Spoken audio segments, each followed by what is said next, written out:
الحمد لله رب العالمين. الحمد لله الذي هدانا لخير الأديان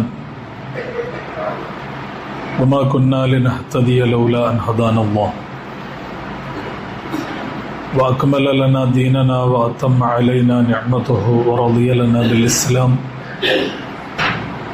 وألف بين قلوب أهل الإيمان وحثهم على أن يكونوا كأعضاء جسد واحد. نحمده ونستعينه ونسأل به الكرامة فيما بعد الموت. وقد دنا أجلي وأجلكم.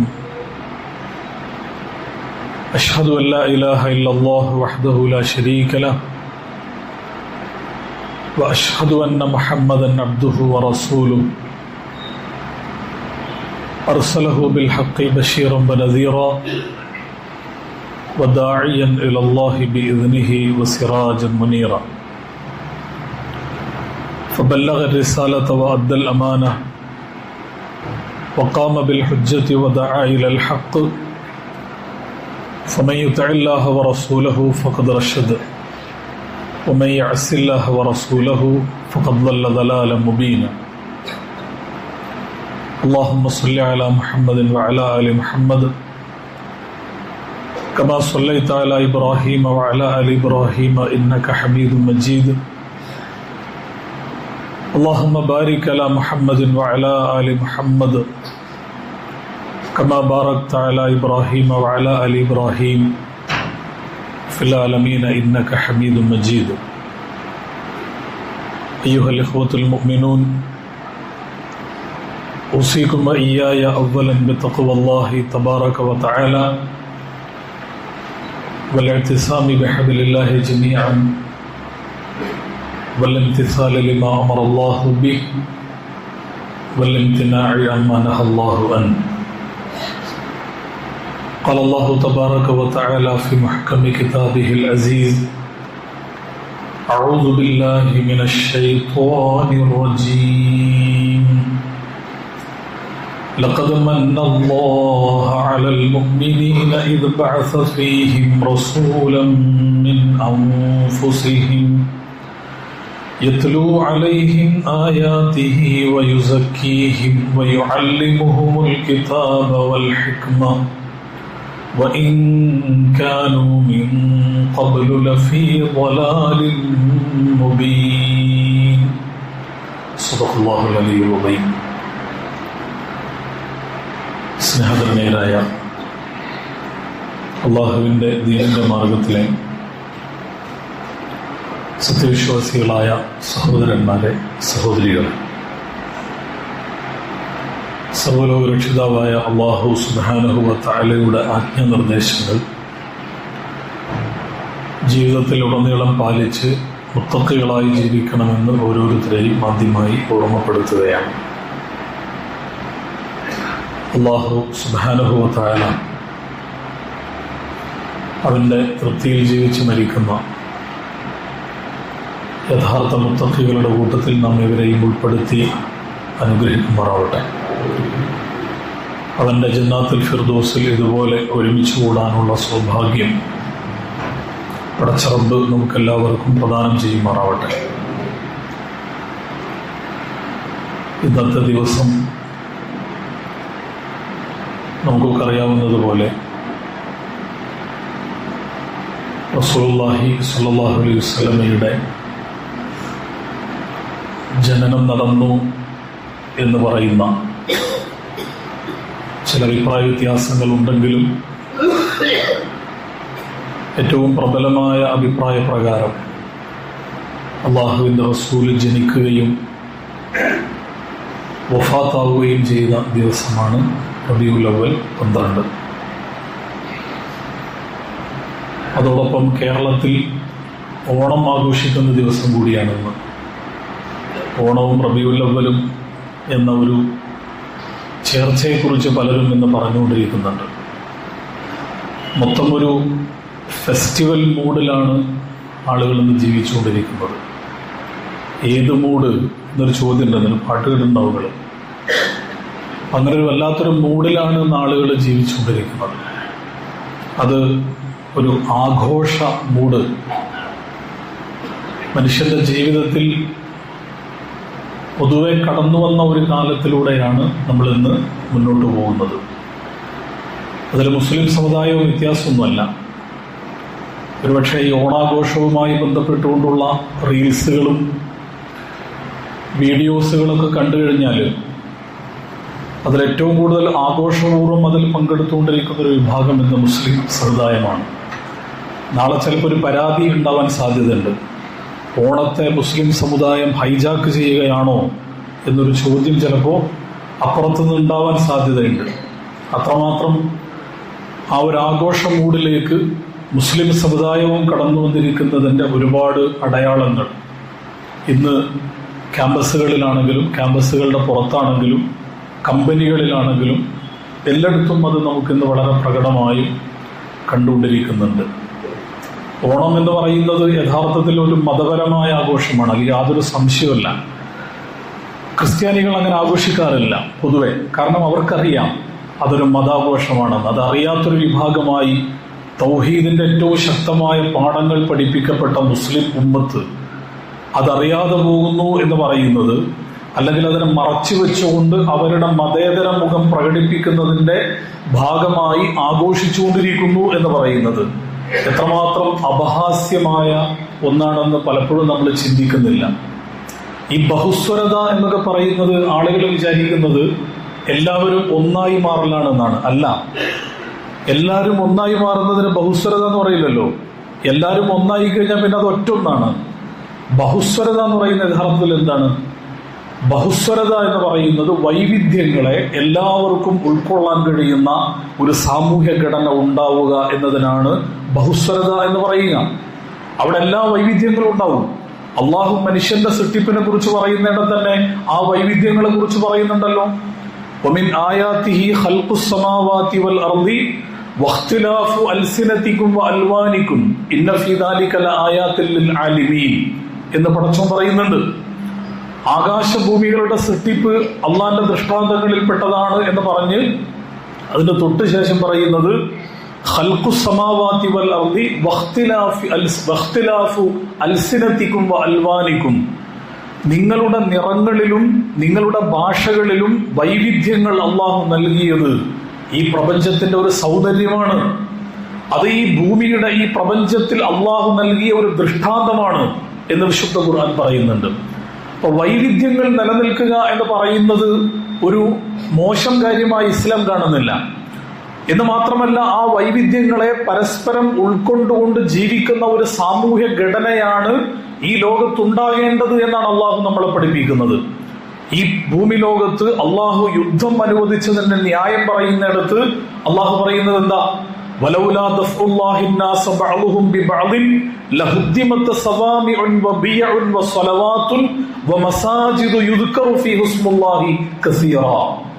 ഒരു വിഭാഗത്തെ മറ്റൊരു വിഭാഗത്തെ കൊണ്ട് പ്രതിരോധിക്കുന്ന യുദ്ധം അനുവദിച്ചിട്ടില്ലായിരുന്നെങ്കിൽ, യുദ്ധമില്ല, അഹിംസാ ലോകം. അഹിംസ എന്ന് പറഞ്ഞാൽ നല്ല മനോഹരമായ ഒരു വാക്കാണ്. ചില്ലിന്റെ കൂട്ടിൽ അടച്ചു വെച്ചു കഴിഞ്ഞാൽ കാണാൻ നല്ല ഭംഗിയുള്ള ഒരു വാക്കാണ് അഹിംസ.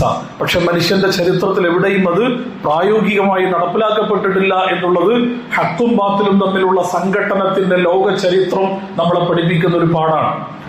അപ്പൊ യുദ്ധങ്ങൾ ലോകത്തുണ്ടായിട്ടുണ്ട്. എന്തിനാണ് യുദ്ധങ്ങൾ അനുവദിച്ചത് എന്ന ചോദ്യത്തിന് അള്ളാഹു നൽകുന്ന ഉത്തരം 4 വിഭാഗങ്ങളുടെ ആരാധനാലയങ്ങളെ ചൂണ്ടിക്കൊണ്ട് അള്ളാഹു പറയാണ്. ജൂതന്മാരുടെ ദേവാലയങ്ങൾ, ക്രിസ്ത്യാനികളുടെ കനീസകൾ, മുശ്രിക്കീങ്ങളുടെ ആരാധനാലയങ്ങൾ, വിശ്വാസികളുടെ അള്ളാഹുവിനെ കുറിച്ച് ധാരാളമായി ഓർക്കുന്ന മസ്ജിദുകൾ, ഇവയൊക്കെ സംരക്ഷിക്കപ്പെടുന്നതിന് വേണ്ടിയാണ്. ഇവ തകർക്കപ്പെടാതിരിക്കുന്ന ഒരു ലോകത്തെ സൃഷ്ടിക്കുന്നതിന് വേണ്ടിയാണ് അള്ളാഹു സുബ്ഹാനഹു വ തആല യുദ്ധം അനുവദിച്ചത് എന്ന് വിശുദ്ധ ഖുർആൻ നമ്മളെ പഠിപ്പിക്കുന്നത് കാണാൻ സാധിക്കും.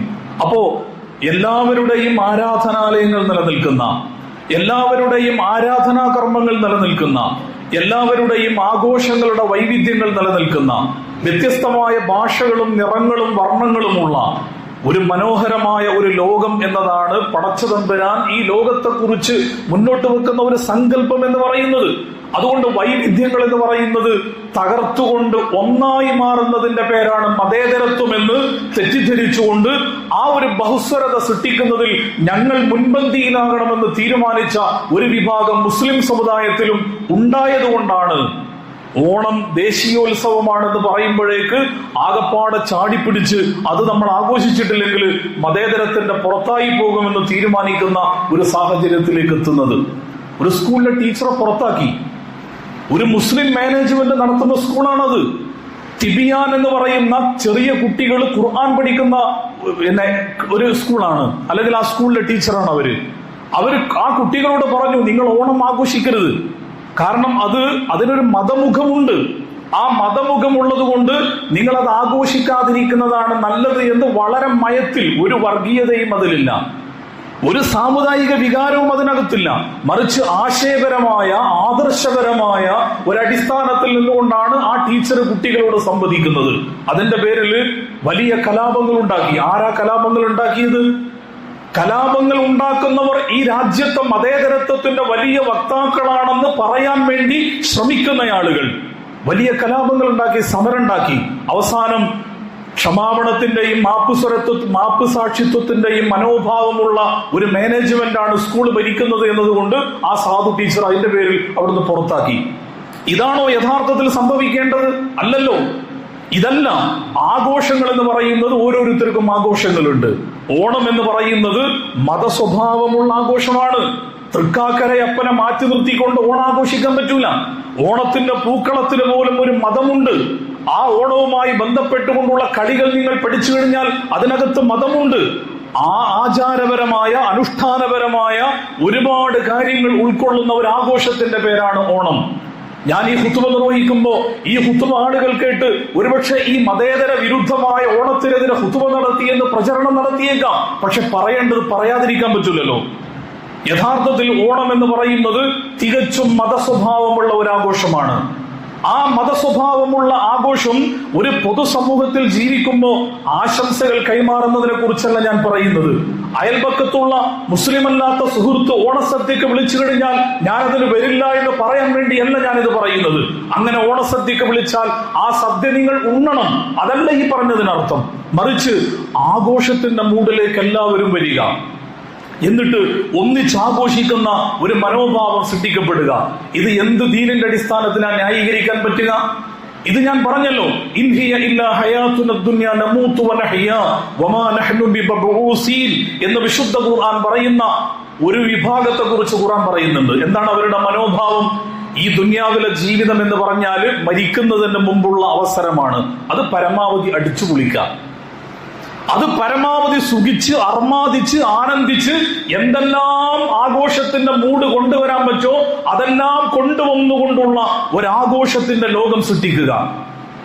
മരണത്തിന് ശേഷം വേറൊരു ജീവിതം ഉണ്ടോ ഇല്ലെന്നൊന്നും ഇപ്പൊ ചിന്തിക്കേണ്ടതില്ല. വമാ നഹ്നു ബിമബ്ഊസീൻ. മരിച്ചു കഴിഞ്ഞാൽ നമ്മൾ ഇനി പുനർജീവിപ്പിക്കൊന്നുമില്ല. ഇനി ഉണ്ടെങ്കിൽ അത് അപ്പയിക്കോട്ടെ. വെറുതെ അതിനെക്കുറിച്ച് ആലോചിച്ച് ഇപ്പൊ തന്നെ ടെൻഷൻ അടിച്ച് എന്തിനാണ് ഈ ലോകത്തെ നശിപ്പിച്ചു കളയുന്നത് എന്ന് പറയുന്ന ഒരു മനോഭാവം ഇവിടെ ആസൂത്രിതമായി ലിബറൽ ചിന്താഗതികളുടെ ഭാഗമായി സൃഷ്ടിക്കപ്പെടുമ്പോൾ ആ മനോഭാവം വെച്ചു പുലർത്തുന്ന ആളുകളാണ് നിങ്ങൾ ഓണം ആഘോഷിച്ചിട്ടില്ലെങ്കിൽ മതേതരത്വത്തിന്റെ ബൈനറിക്ക് പുറത്തു നിർത്തപ്പെടും, അതുകൊണ്ട് നിങ്ങളും കൂടി ആഘോഷിച്ചോ അല്ലെങ്കിൽ നിങ്ങൾ രാജ്യദ്രോഹികളായി മാറും, ഈ രാജ്യത്തിന്റെ പൊതുധാരയിൽ നിന്ന് മാറ്റി നിർത്തപ്പെട്ടവരായി മാറും എന്ന് പറയുന്ന ഒരു മനോഭാവം ഇവിടെ സൃഷ്ടിച്ചുകൊണ്ടിരിക്കുന്നത്. നമ്മുടെ സ്കൂളുകളിൽ, നമ്മുടെ കലാലയങ്ങളിൽ, മുസ്ലിം മാനേജ്മെന്റുകൾ നടത്തുന്ന സ്ഥാപനങ്ങളിൽ പോലും 100% മുസ്ലിം കുട്ടികളാണ്. 100% മുസ്ലിം കുട്ടികൾ പഠിക്കുന്ന സ്ഥാപനങ്ങളിൽ പോലും ഓണം കെങ്കേമമായി ആഘോഷിക്കുകയാണ്. എന്തിനാണിത്? യഥാർത്ഥത്തിൽ ഈ രാജ്യത്തിന്റെ ഭരണഘടന ന്യൂനപക്ഷങ്ങൾക്ക് നൽകിയ അവകാശവും അധികാരവും ഇസ്ലാമും ദീനൊക്കെ മാറ്റി നിർത്തിക്കൊണ്ട് തന്നെ ഇന്ത്യയുടെ ഈ മതേതര സ്വഭാവത്തിന്റെ ഭരണഘടനാപരമായ ആശയം വെച്ചുകൊണ്ട് പരിശോധിച്ചാൽ പോലും ഓരോരുത്തർക്കും അവരവരുടേതായ സ്വത്വ വിവേകങ്ങളിൽ നിന്നുകൊണ്ട് ആവിഷ്കാരങ്ങൾ നടത്താനുള്ള സ്വാതന്ത്ര്യം ഈ രാജ്യത്തിന്റെ ഭരണഘടന നൽകുന്നുണ്ട്. യഹോവയുടെ സാക്ഷികൾ എന്ന് പറയുന്ന ഒരു വിഭാഗമുണ്ട് നമ്മുടെ നാട്ടിൽ. അവര് ദേശീയ ഗാനം പാടാറില്ല, ദേശീയ പതാക ഉയർത്താറില്ല. ദേശീയഗാനം പാടാതെ, ദേശീയ പതാക ഉയർത്താതെ ഈ രാജ്യത്ത് ജീവിക്കുന്ന ഒരു വിഭാഗമുണ്ട്. സ്കൂളിൽ നിന്ന് അതിന്റെ പേരിൽ കുട്ടികളെ പുറത്താക്കിയപ്പോൾ അവർ കേസിന് പോയി. സുപ്രീം കോടതി അവർക്ക് അനുവാദം കൊടുത്തു. ഇവരിത് മതത്തിന്റെ പേരിലാണ്. മതപരമായ വിശ്വാസത്തിന്റെ പേരിൽ ദേശീയ പതാക ഉയർത്താൻ അവർ മുന്നോട്ട് വരുന്നില്ല എങ്കിൽ, ദേശീയ ഗാനം പാടുന്നില്ല എന്നാണ് അവരുടെ മതപരമായ വിശ്വാസത്തിന്റെ പേരിൽ അവർ തീരുമാനിക്കുന്നതെങ്കിൽ, അതിൽ ഇടപെട്ടുകൊണ്ട് ആ കുട്ടികളെ പുറത്താക്കാൻ നിങ്ങൾക്ക് അവകാശമില്ലെന്ന് സുപ്രീം കോടതി പറഞ്ഞ് അവരെ സ്കൂളിലേക്ക് തിരിച്ചെടുക്കാൻ പറഞ്ഞ ഒരു രാജ്യത്താണ് നമ്മൾ ജീവിക്കുന്നത്. പക്ഷെ നമ്മൾക്ക് ഈ മതേതരത്വത്തിന്റെ ഈ പറയുന്ന വല്ലാത്ത ഒരു മൂടുപടം നമുക്ക് ആവശ്യമുണ്ട് എന്ന് ഏതോ അർത്ഥത്തിൽ തീരുമാനിച്ചുകൊണ്ട് ഇസ്ലാമിനെ അപകർഷതാബോധത്തോടുകൂടി, മാപ്പ് സാക്ഷിത്വത്തിന്റെ, ക്ഷമാപണത്തിന്റെ മനസ്സോടുകൂടി കാണുന്ന ഒരു മനോഭാവം സൃഷ്ടിക്കപ്പെട്ടപ്പോ അതിന്റെ ഭാഗമായി എല്ലാത്തിനെയും ഉൾക്കൊള്ളുക, എല്ലാം നമ്മുടേതാക്കി മാറ്റുക എന്ന് പറയുന്ന ഒരു സാഹചര്യത്തിലേക്ക് എത്തപ്പെടുകയാണ്. ഞാൻ പറയുന്നത്, ഇസ്ലാം ചില ബൈനറികൾ നമ്മുടെ മുമ്പിൽ നിശ്ചയിച്ചിട്ടുണ്ട്. അത് തൗഹീദിന്റെ ബൈനറിയാണ്. ശിർക്കും കുഫറും തമ്മിലുള്ള വിവേചനവുമായി ബന്ധപ്പെട്ട വിഷയമാണ്. സത്യനിഷേധികളെ കുറിച്ച് പറയുമ്പോഴാണ് അല്ലാഹുവിന്റെ ഖുർആൻ പറയുന്നത്, വല്ലദീന കഫറൂ യതമത്തഊന വയഅകുലൂന കമാ തഅകുലുൽ അൻആമു വന്നാറു മസ്വൻ ലഹും എന്ന് ഖുർആൻ പറയുന്നുണ്ട്. എന്താ പറയുന്നത്? വല്ലദീന കഫറു യതമത്തഊന വയഅകുലൂന കമാ തഅകുലുൽ അൻആം. സത്യനിഷേധികളുടെ ഒരു പ്രകൃതം എന്ന് പറയുന്നത് പരമാവധി ആസ്വദിച്ച് ജീവിക്കുക. തിന്നും കുടിച്ചും ആർമാദിച്ചും അനുമോദിച്ചും ആസ്വദിച്ചും ഒക്കെ ജീവിതം അങ്ങനെ കഴിഞ്ഞുകൂടുക. അതിനപ്പുറം ജീവിതത്തെ കുറിച്ച് ആലോചിക്കേണ്ടതില്ല. അങ്ങനെയുള്ള ഒരു മനോഭാവത്തിലേക്ക് എത്തപ്പെടുക എന്നതല്ല ഇസ്ലാം. ഇസ്ലാമിന് കൃത്യമായ മനുഷ്യന്റെ ജീവിതത്തിന് ചില ബൗണ്ടറികൾ നിശ്ചയിച്ചിട്ടുണ്ട്. ആ ബൗണ്ടറിയുടെ ഏറ്റവും പ്രധാനപ്പെട്ട തലം എന്ന് പറയുന്നത് തീർച്ചയായും തൗഹീദ് എന്ന് പറയുന്ന ഇസ്ലാമിന്റെ വിശ്വാസ പ്രമാണവുമായി ബന്ധപ്പെട്ട കാര്യമാണ്. ഇസ്ലാമിന്റെ അഖീദയുമായി ബന്ധപ്പെട്ട വിഷയമാണ്. ഏകദൈവത്വം എന്ന് പറയുന്ന ഇസ്ലാമിന്റെ അടിസ്ഥാന തൗഹീദുമായി ബന്ധപ്പെട്ട കാര്യമാണ്. അതുകൊണ്ടാണ് അല്ലാഹുവിന്റെ റസൂല് അതിൽ കോംപ്രമൈസ് ചെയ്യാതെ ഖുൽ യാ അയ്യുഹൽ കാഫിറൂൻ എന്ന് പറഞ്ഞുകൊണ്ട് സത്യനിഷേധികൾ അഭിസംബോധന ചെയ്തുകൊണ്ട് പറയുന്നുണ്ടല്ലോ, ലക്കും ദീനുക്കും വലിയ ദീൻ, നിങ്ങൾക്ക് നിങ്ങളുടെ ദീന്, എനിക്ക് എന്റെ ദീന്. ഞാൻ എന്റെ ദീനുമായി ജീവിക്കും, നിങ്ങൾക്ക് നിങ്ങളുടെ ദീനുമായി ജീവിക്കാം. ഇതാണല്ലോ യഥാർത്ഥത്തിൽ സംഭവിക്കേണ്ടത്.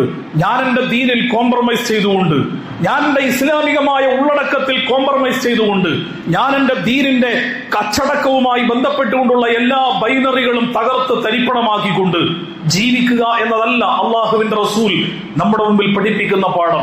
സത്യനിഷേധികളുടെ മുഖത്ത് നോക്കി ലക്കും ദീനുക്കും വലിയ ദീൻ എന്ന് അള്ളാഹുവിന്റെ റസൂല് പറഞ്ഞിട്ടുണ്ടെങ്കിൽ, ആ റസൂലുള്ളാഹി സ്വല്ലല്ലാഹു അലൈഹി വസല്ലം നമുക്ക് സമർപ്പിച്ചു പോയ ദീനുൽ ഇസ്ലാമിന്റെ വക്താക്കളായി കൊണ്ടാണ് ഞാനും നിങ്ങളും ഇവിടെ ജീവിച്ചുകൊണ്ടിരിക്കുന്നത്. ആ അർത്ഥത്തിൽ നമുക്ക് ഇസ്ലാമികമായ ഒരു സംസ്കാരത്തിന്റെ അകത്ത് നിന്നുകൊണ്ട് അല്ലാഹു സുബ്ഹാനഹു വ തആല നമ്മളെ പഠിപ്പിച്ചിട്ടുള്ള തൗഹീദിന്റെ ഉള്ളടക്കത്തിൽ നിന്നുകൊണ്ട് നമ്മുടെ ജീവിതത്തെ നോക്കിക്കാണുവാൻ യഥാർത്ഥത്തിൽ നമുക്ക് സാധിക്കേണ്ടതുണ്ട് എന്നാണ് അതുമായി ബന്ധപ്പെട്ടുകൊണ്ട് ഞാൻ പറയുന്നത്. റബീഉൽ അവ്വൽ മാസമാണിത്, നബിദിനമാണ്. നബിദിനം ആഘോഷിച്ചുകൊണ്ടിരിക്കുന്ന ഒരു സാഹചര്യം നമ്മുടെ നാട്ടിലുണ്ട്. സ്വാഭാവികമാണ്. അള്ളാഹുവിന്റെ റസൂൽ സല്ലല്ലാഹു അലൈഹി വസല്ലമയുടെ ജനനം എന്ന് പറയുന്നത് വിശ്വാസികളെ സംബന്ധിച്ചിടത്തോളം ഏറെ സന്തോഷമുള്ള സന്ദർഭമായിരിക്കും എന്നത് വളരെ സ്വാഭാവികമാണ്. കാരണം വമാ അർസൽനാക ഇല്ലാ റഹ്മത്തൽ ലിൽ ആലമീൻ, ഈ ലോകത്തിന് കാരുണ്യമായി അല്ലാഹു സുബ്ഹാനഹു വ തആല ഈ ലോകത്തിന് നൽകിയ അള്ളാഹുവിന്റെ റസൂൽ സല്ലല്ലാഹു അലൈഹി വസല്ലം ജനിച്ചു എന്ന് പറയുന്ന ആ സംഭവം വിശ്വാസികൾ പൊതുവെ അതിൽ ആനന്ദമുണ്ടാകും. അതിൽ സന്തോഷിക്കുക എന്ന് പറയുന്നത് മനുഷ്യന്റെ അല്ലെങ്കിൽ ഒരു വിശ്വാസിയുടെ സ്വഭാവ പ്രകൃതവുമായി ബന്ധപ്പെട്ടുകൊണ്ട് നിലനിൽക്കുന്ന ഒരടിസ്ഥാന കാര്യമാണ് എന്ന കാര്യത്തിൽ നമുക്കതിനെ നിഷേധിക്കാൻ ഒരിക്കലും സാധിക്കുകയില്ല. അതൊരു യാഥാർത്ഥ്യമാണ്. ആ യാഥാർത്ഥ്യത്തെ മുന്നിൽ വെച്ചുകൊണ്ടാണ് മനുഷ്യന്റെ ജീവിതത്തിന്റെ എല്ലാ കാര്യങ്ങളെയും ഇസ്ലാം സമീപിക്കുന്നത് എന്ന് നമുക്ക് കാണാൻ സാധിക്കും.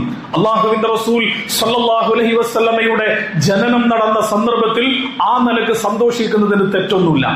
പക്ഷെ ഇസ്ലാം പഠിപ്പിക്കുന്ന ഇസ്ലാം ഈ പറയുന്ന പ്രത്യേകമായ റബീഉൽ അവ്വൽ മാസത്തിലോ അല്ലെങ്കിൽ റബീഉൽ അവ്വൽ 12 എന്ന് പറയുന്ന പ്രത്യേകമായ ദിവസത്തിലോ എന്തെങ്കിലും കൃത്യമായ അനുഷ്ഠാനങ്ങൾ നമ്മുടെ മുമ്പിൽ പഠിപ്പിച്ചിട്ടില്ല എന്നത് നേരാണ്. അതുകൊണ്ട് ആരാധനാപരമായ മനോഭാവത്തോടുകൂടി റബീഉൽ അവ്വൽ മാസത്തിൽ എന്തെങ്കിലും പ്രത്യേകമായ കർമ്മങ്ങൾ ചെയ്തു കഴിഞ്ഞാൽ അള്ളാഹു അതിന് പ്രത്യേകമായ പുണ്യം നൽകുമെന്ന് പറയുന്ന ഒരു വിശ്വാസത്തെ മുന്നിൽ വെച്ചുകൊണ്ട് ആഘോഷിക്കുക എന്ന് പറയുന്നതിന് ഇസ്ലാമികമായി ന്യായമില്ല എന്ന കാര്യത്തിൽ തർക്കമില്ല എന്ന കാര്യം കൂടി നമ്മൾ മനസ്സിലാക്കണം. ഷെയ്ഖുൽ ഇസ്ലാം ഇബ്നു തൈമിയ്യ തൗഹീദിന്റെ വിഷയത്തിൽ വളരെ കണിശമായ നിലപാട് സ്വീകരിക്കുന്ന ഒരാളാണ്. ഒരു വിട്ടുവീഴ്ചയും ചെയ്യാത്ത നിലപാടാണ് അദ്ദേഹം തൗഹീദിന്റെ വിഷയത്തിൽ സ്വീകരിക്കാറുള്ളത്. പക്ഷേ റസൂലുള്ളാഹി സ്വല്ലല്ലാഹു അലൈഹി വസല്ലമയുടെ ജന്മദിനവുമായി ബന്ധപ്പെട്ടുകൊണ്ട് ഇഖ്തിലാഉ സിറാത്തുൽ മുസ്തഖീം എന്ന് പറയുന്ന അദ്ദേഹത്തിന്റെ ഗ്രന്ഥത്തിൽ പറയുന്ന ഒരു കാര്യമുണ്ട്. വകദാലിക മാ യുഹ്ദിസുഹു ബഅദുൻ നാസി ഇമ്മാ മുലാഹാത്തൻ ലിന്നസ്വാറ ഫീ മീലാദി ഈസാ വഇമ്മാ മഹബ്ബത്തൻ ലിന്നബി സ്വല്ലല്ലാഹു അലൈഹി വസല്ലം വതഅളീമൻ വല്ലാഹു ഖദ് യുസീബുഹും അലാ ഹാദിഹിൽ മഹബ്ബത്തി വൽ ഇജ്തിഹാദി ലാ അലൽ ബിദ്അി ഫി ഇത്തിഹാദി മൗലിദിൻ നബി സ്വല്ലല്ലാഹു അലൈഹി വസല്ലം ഈദൻ എന്ന് അദ്ദേഹത്തിന്റെ ഈ പ്രസിദ്ധമായ ഇഖ്തിലാഉ സിറാത്തുൽ മുസ്തഖീം എന്ന് പറയുന്ന പുസ്തകത്തിൽ പറയുന്നത് കാണാൻ സാധിക്കും. എന്താ അദ്ദേഹം പറയുന്നത്? വകദാലിക മാ യുഹ്ദിസുഹു ബഅദുൻ നാസ്, ജനങ്ങളുടെ കൂട്ടത്തിൽ ചില ആളുകൾ ചില പുതിയ ആചാരങ്ങൾ തുടക്കം കുറിച്ചിട്ടുണ്ട്, ചില പുതിയ പരിപാടികൾക്ക് തുടക്കം കുറിച്ചിട്ടുണ്ട്. ഇമ്മാ മുലാഹാത്തൻ ലിന്നസ്വാറ ഫീ മീലാദി ഈസാ, ഈസാ നബി അലൈഹി ഇസ്ലാമിന്റെ ജന്മദിനം ഈസാ നബിയുടെ ജനനദിനമായി ആചരിക്കുകയും ആഘോഷിക്കുകയും ചെയ്യുന്നത് പോലെ വഇമ്മാ മഹബ്ബത്തൻ ലിന്നബി സ്വല്ലല്ലാഹു അലൈഹി വസല്ലം വതഅളീമൻ, അല്ലാഹുവിന്റെ റസൂൽ സ്വല്ലല്ലാഹു അലൈഹി വസല്ലമയോടുള്ള മഹബ്ബത്തും തഅളീമും, അള്ളാഹുവിന്റെ റസൂലിനോടുള്ള സ്നേഹവും അള്ളാഹുവിന്റെ റസൂലിനോടുള്ള ആദരവും, ഇത് രണ്ടും കാരണത്താൽ ആ ദിവസം പ്രത്യേകമായ കർമ്മങ്ങൾ ചെയ്യുന്ന ആളുകളുണ്ട്. അതിനെക്കുറിച്ച് ഇബ്നു തൈമിയ്യ പറയാണ്, വല്ലാഹു ഖദ് യുസീബുഹും അലാ ഹാദിഹിൽ മഹബ്ബത്തി വൽ ഇജ്തിഹാദി, അവരുടെ ഈ പുതിയ കണ്ടെത്തലിനും അവരുടെ ഈ സ്നേഹപ്രകടനത്തിനും അല്ലാഹു സുബ്ഹാനഹു വ തആല ഒരുപക്ഷെ പ്രതിഫലം നൽകിയേക്കാം.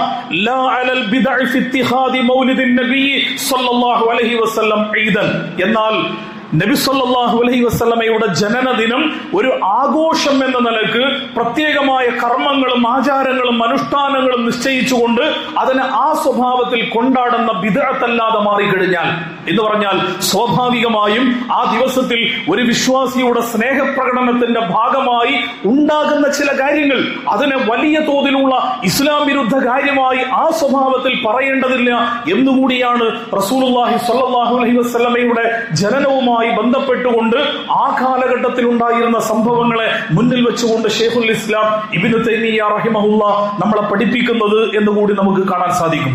അള്ളാഹുവിന്റെ റസൂൽ സ്വല്ലല്ലാഹു അലൈഹി വസല്ലം നമുക്കൊക്കെ അറിയാവുന്നത് പോലെ ഇമാം ബൂസൂരി പറയുന്നുണ്ടല്ലോ, മുഹമ്മദുൻ അഷ്റഫുൽ അറാബി വൽ അജമി മുഹമ്മദുൻ ഖൈറു മൻ യംശി അലാ ഖദമി എന്ന് പറയുമ്പോൾ അതൊരു അക്ഷരാർത്ഥത്തിൽ അള്ളാഹുവിന്റെ റസൂൽ ആരാണ് എന്നതിനെ കുറിച്ചുള്ള ഒരു ചിത്രം അദ്ദേഹം നമ്മുടെ മുമ്പിൽ നൽകുകയാണ്. എന്താ പറയുന്നത്?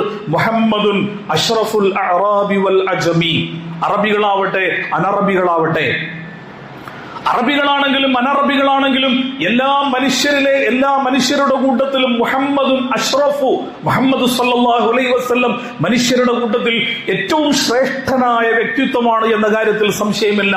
മുഹമ്മദുൻ ഖൈറു മൻ യംശി അലാ ഖദമി, ഈ ഭൂമിയിൽ രണ്ട് കാലുകൊണ്ട് നടന്നു പോകുന്ന ആളുകളുടെ കൂട്ടത്തിൽ ഏറ്റവും അനുഗ്രഹീതനായ വ്യക്തി ആരാണ് എന്ന് ചൂണ്ടിക്കാണിക്കാൻ നമുക്ക് സാധിക്കുന്ന ഒരു വ്യക്തി അള്ളാഹുവിന്റെ റസൂൽ സല്ലല്ലാഹു അലൈഹി വസല്ലമയാണെന്ന് ഇമാം ബൂസൂരി പറയുന്നുണ്ട്. മുഹമ്മദുൻ ബാസിത്തുൽ മഅറൂഫി ജാമിഅതൻ മുഹമ്മദുൻ സാഹിബുൽ ഇഹ്സാനി വൽ കറമി, മുഹമ്മദ് സല്ലല്ലാഹു അലൈഹി വസല്ലം എല്ലാ നന്മകളും ഉൾക്കൊണ്ടുകൊണ്ട് എല്ലാ നന്മകളുടെയും ഒരു കേന്ദ്രമായി ജീവിച്ച വ്യക്തിത്വമായിരുന്നു മുഹമ്മദുൻ സാഹിബുൽ ഇഹ്സാനി വൽ കറമി. ഈ ലോകത്ത് ഇഹ്സാൻ എന്ന് പറയുന്ന, നന്മ എന്ന് പറയുന്ന, അതേപോലെ തന്നെ മാന്യത എന്ന് പറയുന്ന ജീവിതത്തിന്റെ എന്തെല്ലാം ഉണ്ടോ അതെല്ലാം സമ്പൂർണമായി ഉൾക്കൊണ്ട ഒരു വ്യക്തിത്വത്തിന്റെ ഉടമയായിരുന്നു അല്ലാഹുവിന്റെ റസൂൽ. മുഹമ്മദുൻ താജു റസൂലില്ലാഹി ഖാതിബതൻ മുഹമ്മദുൻ സാദിഖുൽ അഖ്വാലി വൽ കലിമി അള്ളാഹുവിന്റെ റസൂല്, നബുവത്ത്, റിസാലത്ത്, അള്ളാഹുവിന്റെ റസൂൽ എന്ന ആ പദവിയുടെ ആ പദവിയുടെ കിരീടം കൊണ്ട് അലങ്കരിക്കപ്പെട്ട വ്യക്തിയാണ് ആ റസൂലുള്ളാഹി സ്വല്ലല്ലാഹു അലൈഹി വസല്ലം. പറഞ്ഞിരുന്ന വാക്കുകൾ, അള്ളാഹുവിന്റെ നാവിൻ തുമ്പിലൂടെ പുറത്തു വന്നിരുന്ന മൊഴിമുത്തുകൾ എത്രമാത്രം മനോഹരമാണ്. അത് മനുഷ്യരെ സംബന്ധിച്ചിടത്തോളം സത്യസന്ധമായ ജീവിതം നയിക്കുവാൻ എല്ലാ നിലക്കും അവരെ പാകപ്പെടുത്തുന്ന വാക്കുകളും വർത്തമാനങ്ങളുമാണ് റസൂൽ പറഞ്ഞിരുന്നത്. മുഹമ്മദുൻ സാബിത്തുൽ മീസാഖി ഹാഫിളുഹു മുഹമ്മദുൻ തയ്യിബുൽ അഖ്ലാഖി വശ്ശിയമി എന്നുകൂടി അദ്ദേഹം പറയുന്നുണ്ട്. അള്ളാഹുവിന്റെ റസൂൽ സല്ലല്ലാഹു അലൈഹി വസല്ലം എല്ലാ കരാറുകളും എല്ലാ വാഗ്ദാനങ്ങളും പൂർത്തീകരിച്ചുകൊണ്ട് കരാർ പാലിക്കുന്ന ജീവിതം നയിച്ച വ്യക്തിത്വമായിരുന്നു. ഏറ്റവും സമുന്നതമായ സ്വഭാവത്തിന്റെ ഉടമയായിരുന്നു. അങ്ങനെയുള്ള ഒരു റസൂൽ സല്ലല്ലാഹു അലൈഹി വസല്ലം ഈ ഭൂമി ലോകത്ത് ജനിച്ച ദിവസം എന്ന നിലക്ക് സ്വാഭാവികമായ സന്തോഷ പ്രകടനങ്ങൾക്കപ്പുറം ബിദ്അത്തിന്റെ അനാചാരങ്ങളിലേക്ക്, അത് വലിയ ആചാരങ്ങളും അനുഷ്ഠാനങ്ങളുമായി മാറുന്ന അവസ്ഥയിലേക്ക് പോകാതിരിക്കുന്ന ജാഗ്രതയോടുകൂടി ഈ സന്ദർഭം അള്ളാഹുവിന്റെ റസൂലിന്റെ ജീവിതം പരിചയപ്പെടുത്താനുള്ള ഏറ്റവും നല്ല അവസരമായി ഉപയോഗപ്പെടുത്തുവാൻ നമുക്ക് സാധിക്കുക എന്നതാണ്. അതാണ് കഴിഞ്ഞ ഖുതുബയിൽ ഞാൻ പറഞ്ഞ ഏറ്റവും പ്രധാനപ്പെട്ട കാര്യം. റസൂലുള്ളാഹി സ്വല്ലല്ലാഹു അലൈഹി വസല്ലമയുടെ ചരിത്രം നമ്മൾ പരിശോധിച്ചു കഴിഞ്ഞാൽ, ആ ചരിത്രത്തിന്റെ അടരുകളിലേക്ക് നമ്മൾ പോയി കഴിഞ്ഞാൽ, അള്ളാഹുവിന്റെ റസൂലിന്റെ ജീവിതം രേഖപ്പെടുത്തിയ ചരിത്ര ഗ്രന്ഥങ്ങളും അതേപോലെ തന്നെ റസൂലുള്ളാഹി സ്വല്ലല്ലാഹു അലൈഹി വസല്ലമയുടെ ജീവിതത്തെ പറ്റി പറയുന്ന ആവിഷ്കാരങ്ങളും ഒക്കെ നമ്മൾ വായിച്ചു കഴിഞ്ഞാൽ അതിൽ നമ്മൾക്ക് സംഭവിച്ചിട്ടുള്ള ചില സ്ഖലിതങ്ങൾ കൂടി നമ്മൾ ഈ സന്ദർഭത്തിൽ മനസ്സിലാക്കേണ്ടതുണ്ട്. റസൂലുള്ളാഹി സ്വല്ലല്ലാഹു അലൈഹി വസല്ലമയുടെ ജീവിതം രേഖപ്പെടുത്തിയ ചരിത്ര ഗ്രന്ഥങ്ങൾ പരിശോധിച്ചു കഴിഞ്ഞാൽ പലപ്പോഴും നമുക്ക് കാണാൻ സാധിക്കുക അള്ളാഹുവിന്റെ റസൂലിന്റെ ജീവിതത്തിലെ യുദ്ധ ചരിത്രങ്ങളാണ്. അള്ളാഹുവിന്റെ റസൂലിന്റെ ജീവിതത്തിൽ ആകെപ്പോങ്ങടം നടന്നത് യുദ്ധങ്ങളാണ്. തൂളിപ്പോവും. ആ സ്വഭാവത്തിലാണ് നബി സല്ലല്ലാഹു അലൈഹി വസല്ലമയുടെ ജീവചരിത്രം എഴുതിയ പല ചരിത്ര ഗ്രന്ഥങ്ങളും രേഖപ്പെടുത്തിയിട്ടുള്ളത് എന്നതൊരു യാഥാർത്ഥ്യമാണ്. യഥാർത്ഥത്തിൽ അള്ളാഹുവിന്റെ റസൂലിന്റെ ജീവിതത്തിൽ യുദ്ധങ്ങൾ എന്ന് പറയുന്ന പോരാട്ടങ്ങൾക്ക് വേണ്ടി മാറ്റിവെച്ച സമയം നമ്മൾ പരിശോധിച്ചു കഴിഞ്ഞാൽ, നബുവത്തിന്റെ കാലഘട്ടം 23 വർഷമാണല്ലോ.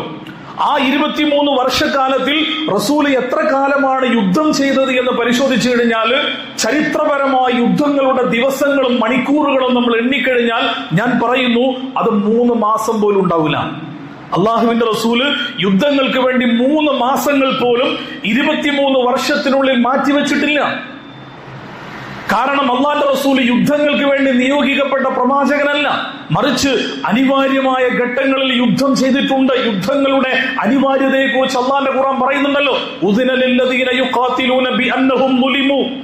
ഒരു വിഭാഗം ആളുകൾ അങ്ങേയറ്റം മർദ്ദന പീഡനങ്ങൾക്ക് വിധേയമായി ഈ ലോകത്ത് ജീവിക്കാൻ സാധ്യമല്ലാത്ത വിധം, അല്ലദീന യുഖ്രിജൂന മിൻ ദിയാരിഹിം ബിഗൈരി ഹഖ്ഖിൻ ഇല്ലാ അൻ യഖൂലു റബ്ബുനല്ലാഹ്, ഞങ്ങളുടെ റബ്ബ് പടച്ചവനാണ് എന്ന് പറഞ്ഞു എന്നതല്ലാതെ വേറെ ഒരു തെറ്റും അവർ ചെയ്തിട്ടില്ല. ഞങ്ങളുടെ റബ്ബ് അല്ലാഹയാണ്. അതിൽ കോംപ്രമൈസ് ഇല്ലാത്ത നിലപാട് സ്വീകരിച്ചു. അതിന്റെ പേരിൽ സ്വന്തം ഭവനങ്ങളിൽ നിന്ന് അവർ പുറത്താക്കപ്പെട്ടു, സ്വന്തം നാട്ടിൽ നിന്ന് ആട്ടിയൊടിക്കപ്പെട്ടു. അങ്ങനെയുള്ള ഒരു ജനത അനീതിക്ക് വിധേയമാക്കപ്പെട്ടപ്പോ നീതിയുടെ പക്ഷത്തു നിന്ന് പോരാട്ടങ്ങൾക്ക് അല്ലാഹു സുബ്ഹാനഹു വ തആല അനുവാദം കൊടുത്തിട്ടുണ്ട്. ആ അനുവാദത്തിന്റെ ഭാഗമായി നടന്ന യുദ്ധങ്ങൾ നമ്മൾ പരിശോധിച്ചു കഴിഞ്ഞാൽ അല്ലാഹുവിന്റെ റസൂലിന്റെ ജീവിതത്തിലെ വളരെ ചെറിയ ഒരു കാലഘട്ടമാണ്. ഖസ്വത്ത് എന്ന് പറയുന്ന, നബി സല്ലല്ലാഹു അലൈഹി വസല്ലം നേരിട്ട് പങ്കെടുത്തു എന്ന് പറയുന്ന 27 28 യുദ്ധങ്ങളുണ്ട്. 27 28 യുദ്ധങ്ങൾ. ഇതിൽ 9 നമ്മൾ മാറ്റി നിർത്തി കഴിഞ്ഞാൽ ബാക്കിയുള്ളതൊന്നും യുദ്ധമേ അല്ല.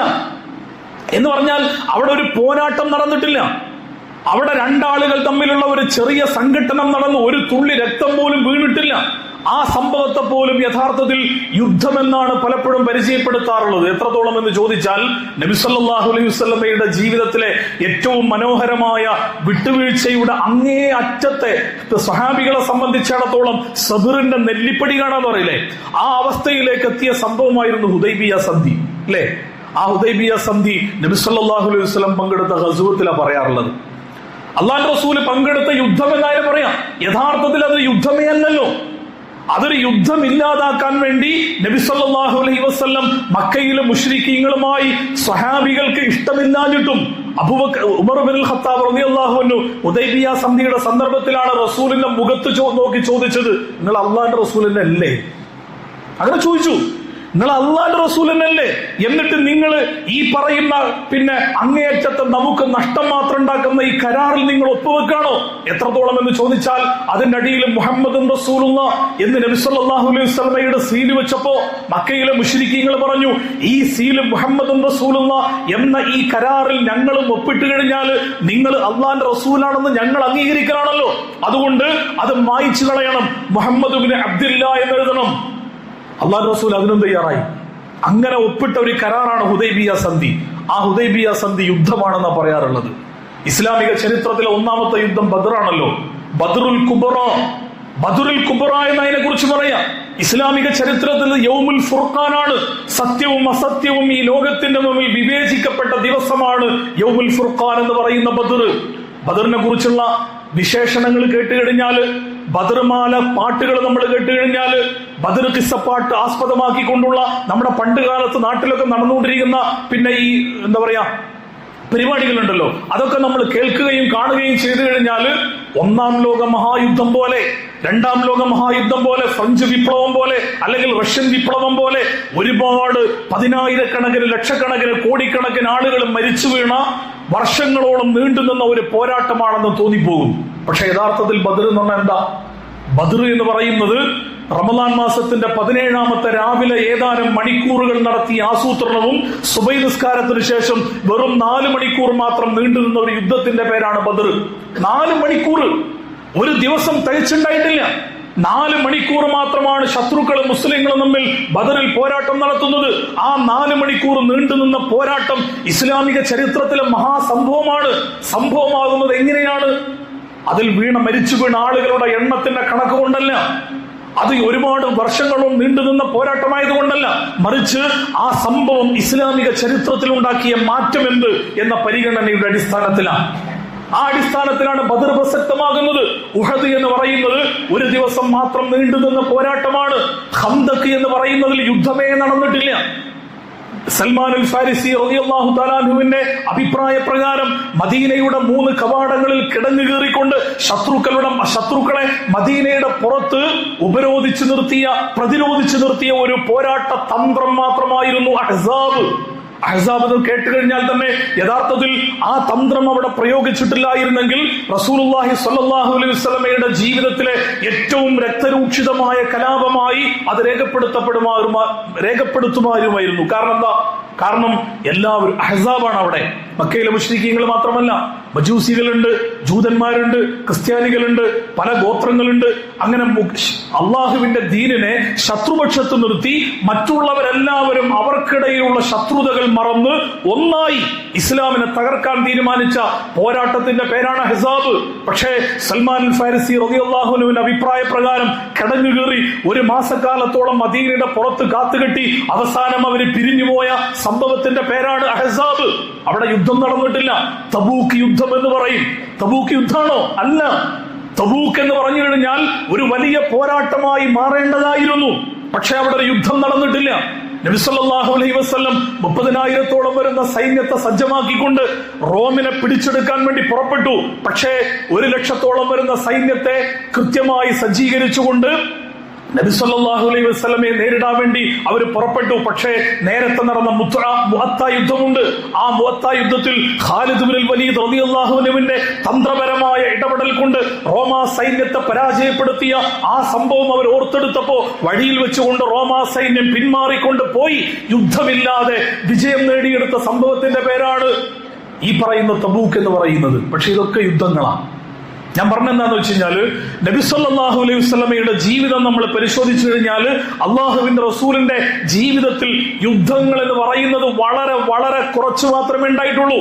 ആ കുറച്ചു മാത്രമുള്ള യുദ്ധങ്ങൾ വലിയ സംഭവങ്ങളായി ചിത്രീകരിക്കപ്പെടുകയും പ്രവാചകന്റെ ജീവിതം അപ്രസക്തമായ സ്വഭാവത്തിൽ അത് വേണ്ട പോലെ പ്രചരിപ്പിക്കപ്പെടാതിരിക്കുകയും ചെയ്യുന്നതിന്റെ ദുരന്തങ്ങൾ മുസ്ലിം ഉമ്മത്ത് ചരിത്രത്തിന്റെ പല സന്ദർഭങ്ങളിലും അനുഭവിച്ചിട്ടുണ്ട്.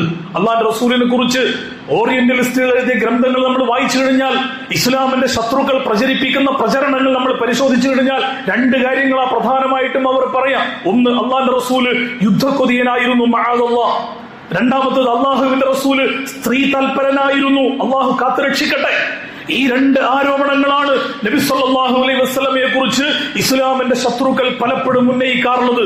ഇത് രണ്ടും കല്ലുവെച്ച നുണകളാണ് എന്നത് അള്ളാഹുവിന്റെ റസൂലിന്റെ ജീവിതം സാക്ഷിയാണ്. യഥാർത്ഥത്തിൽ ഈ റബീഉൽ അവ്വൽ മാസത്തിൽ ഇതൊക്കെയാണ് നമ്മൾ പറയേണ്ടത്. ഇസ്ലാമിനെ കുറിച്ചും റസൂലിനെ കുറിച്ചും ഇത്രമാത്രം വലിയ തെറ്റിദ്ധാരണകൾ നിലനിൽക്കുന്ന ഈ കാലഘട്ടത്തിൽ യഥാർത്ഥത്തിൽ അള്ളാന്റെ റസൂൽ ആരായിരുന്നു? എന്തിനു വേണ്ടിയാണ് റസൂൽ നിയോഗിക്കപ്പെട്ടത്? ലഖദ് മന്നല്ലാഹു അലൽ മുഅ്മിനീന ഇദ് ബഅസ ഫീഹിം റസൂലൻ മിൻ അൻഫുസിഹിം യത്ലു അലൈഹിം ആയാതിഹി വയുസക്കീഹിം വയുഅല്ലിമുഹുൽ കിതാബ വൽ ഹിക്മ വഇൻ കാനൂ മിൻ ഖബ്ലു ലഫീ ളലാലിൻ മുബീൻ എന്ന് ഖുർആൻ പറയുന്നത് പോലെ അവരിൽ നിന്ന് അല്ലാഹു ഒരു പ്രവാചകനെ ആ ജനതക്ക് നിശ്ചയിച്ചു കൊടുക്കുമ്പോൾ അവർക്ക് അള്ളാഹുവിന്റെ വേദഗ്രന്ഥങ്ങൾ ആ റസൂല് പാരായണം ചെയ്തു കൊടുത്തു, അതിന്റെ വിശദാംശങ്ങൾ പകർന്നു കൊടുത്തു, അവർക്ക് അള്ളാഹിന്റെ വേദഗ്രന്ഥം പഠിപ്പിച്ചു കൊടുത്തു. അതേപോലെ തന്നെ അവർക്ക് അവരെ തസ്കിയത്ത് ചെയ്ത് അവരുടെ കഴിഞ്ഞ ജാഹിലിയത്തിന്റെ എല്ലാ അപകടങ്ങളിൽ നിന്നും അവരെ മോചിപ്പിച്ചുകൊണ്ട് ഇസ്ലാമികമായ ഒരു മനോഹരമായ ജീവിതത്തിലേക്ക് അവരെ കൈപ്പിടിച്ചു കൊണ്ടുപോയി.